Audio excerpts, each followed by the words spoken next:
Hola Javier, ¿cómo estás? Muy bien, gracias por invitarme, Clara, gracias, Seferino. Bueno, el Senado dio media sanción a la ley antidespidos. Está también... Antiempleo, me an- parece. ¿Cómo? Me parece que es una ley antiempleo, no antidespidos. ¿Por qué? Porque yo creo que si vos sos empresario y te pone una ley de que te aumenta el costo del despido, lo que te está aumentando es el costo del trabajo y por lo tanto vas a pensarlo dos veces antes de tomar una nueva persona o de dar un aumento en blanco.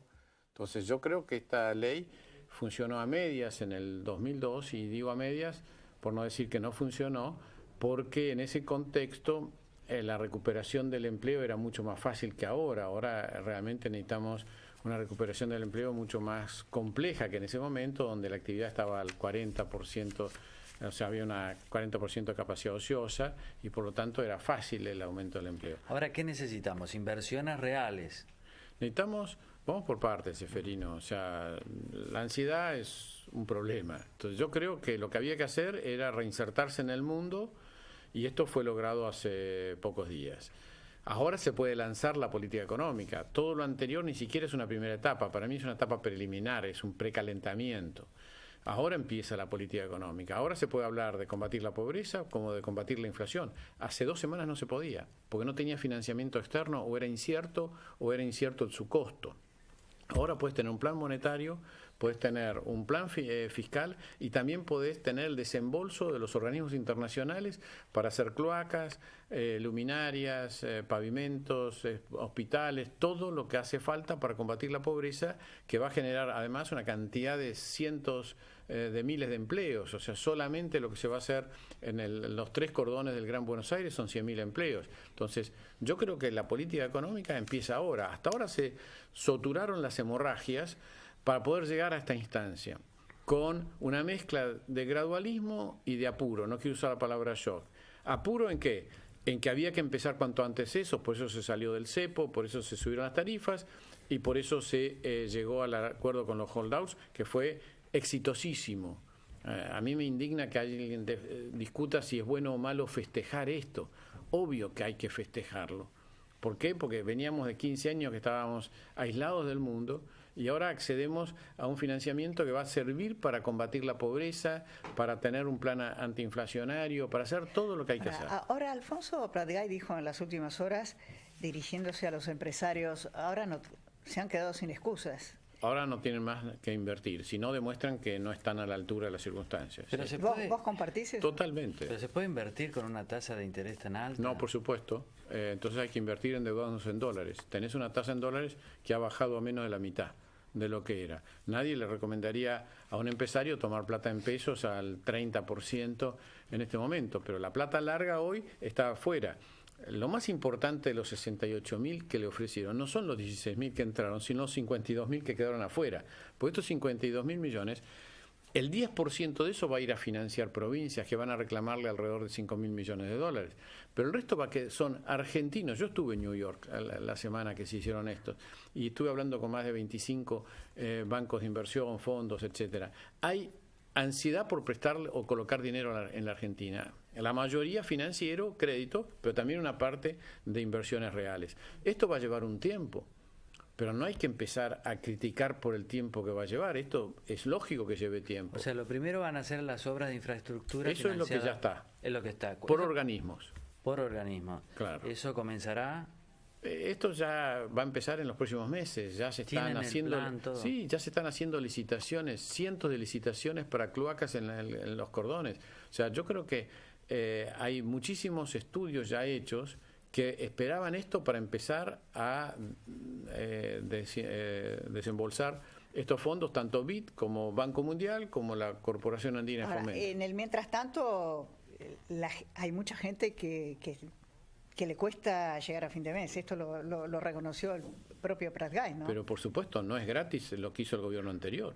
El gobierno anterior te infló la economía de una manera artificial, duplicó la tasa de expansión monetaria en el segundo semestre, aumentó 4 puntos el gasto público, le avisó a los controladores o a los inspectores de precios cuidados que no controlen más, es como decirle a los supermercados hagan lo que quieran. Se creó una expectativa, esto no es del gobierno anterior, pero fue inevitable, se creó una expectativa de que venían a salida del cepo y que el dólar iba a estar arriba de 20.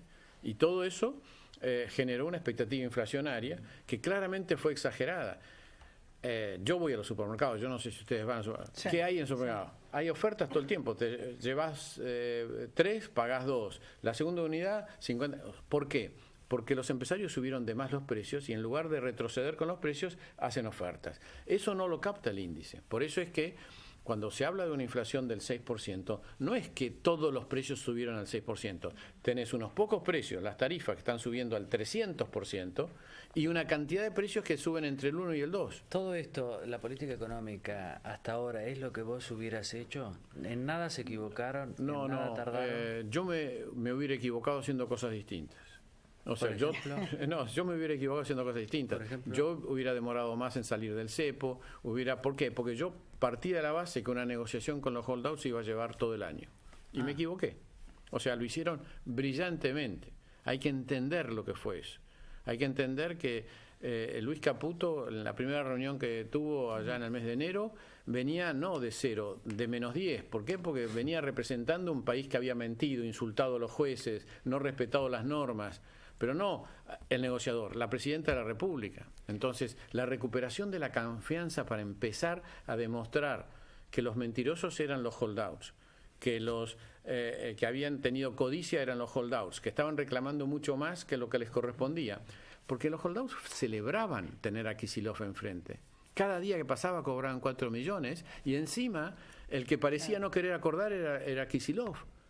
Fíjate lo que era ridículo. Entonces, cuando esta gente le dijo, no solamente queremos acordar, sino además te quiero pagar en efectivo. ¿Cómo en efectivo? Si yo te aceptaría un bono. Y eso lo puso en evidencia a los holdouts de que preferían un bono y no el efectivo. Eso empezó a permitir que Pollack sospeche que estos eran todos unos mentirosos que querían llevarse no solamente el capital, sino los intereses, las usuras y encima beneficiarse con los bonos que le iban a colocar a la Argentina. Pero Prat Gay, a pesar de todos estos éxitos, parece a veces en soledad en este gobierno. Incluso criticado, muchas veces off the record, y a veces no tan off the record. ¿Compartís esa impresión? Sí, puede ser que eso sea cierto. Eso es propio de un equipo donde provienen de distintos espacios políticos. No todo el equipo proviene del núcleo del PRO. O sea, no es una... Inclusive en los que están o estuvieron en el PRO, también hay sus internas. Esto yo no le daría demasiada importancia. Y otro debate que me han preguntado, ¿no? Que si el ministro de Hacienda quiere que las tasas bajen más rápido que el Banco Central. Esto, desde que se crearon los bancos centrales, hay conflicto entre los ministros de Economía y los presidentes del Banco Central. Es una novedad, entonces. Yo he estado en el Banco Central y me pasaba el día peleándome con el ministro de Economía y con el secretario de Hacienda por estas cuestiones, porque son las rispideces lógicas. Esto es natural, porque tienen objetivos distintos, complementarios, pero distintos. O sea, déjame, si vos sos, si fueras, porque lo sos, analista, consejero de empresarios, a un empresario que produce para el país, para el mercado interno, vos le aconsejarías tomar crédito en dólares. Yo hoy sí, sin ninguna duda. Sin ninguna duda. Yo no le... Que miren. Pero por supuesto, además, creo que aunque sea hasta de corto plazo, pero además las tasas en dólares van a bajar. Entonces yo lo tomaría de plazos más cortos porque sé que lo voy a renovar a tasas más bajas. Esto está claramente así. Yo si fuera consejero de Sturzenegger le diría flexibilice las aplicaciones de los fondos en dólares para que no sea tan rígido como... ¿Por qué? Porque no tenemos un tipo de cambio fijo. Si tuvieras un tipo de cambio fijo, Seferino, yo hace 40 años que defiendo el tipo de cambio flotante, entonces estoy totalmente comprometido con esta política. Y Prat Gay ha sido alumno mío y ha influido en muchos de los que están ahí en este sentido.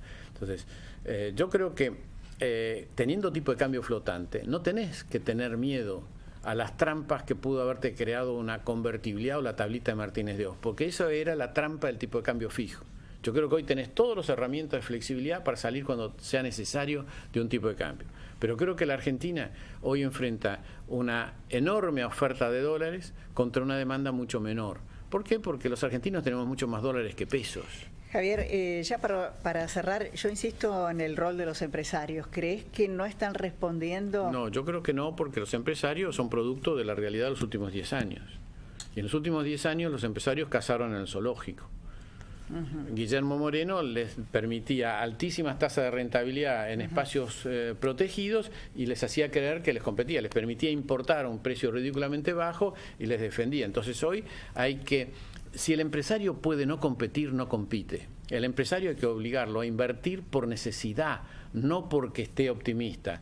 Crearle las condiciones de la competencia y vas a ver que tiene que invertir para no desaparecer del mercado. Tenés que poner eso. Eso está muy claro en la teoría económica. No se invierte por alegría, por optimismo, se invierte por necesidad para seguir siendo competitivo. Y eso es algo, el que puede ganar plata sin ser competitivo y mandar la plata afuera, esto es así. Entonces yo lo que creo que va a venir acá, y lo veo venir en los próximos años, el dilema de ¿podrá la Argentina seguir teniendo 400.000 millones de dólares en el exterior y pretender de acá defendamos el salario real? No. Entonces, cuando hablamos de elegir un camino que no sea el populismo, tenemos que incluir de que muchos vamos a tener que repensar la repatriación de los dólares para ser competitivos en nuestras empresas. Javier, muchísimas gracias. No, gracias a ustedes. Seguimos con Julio Piumato. Vamos a ver si piensa lo mismo de esta ley. A lo mejor no. Vamos a verla.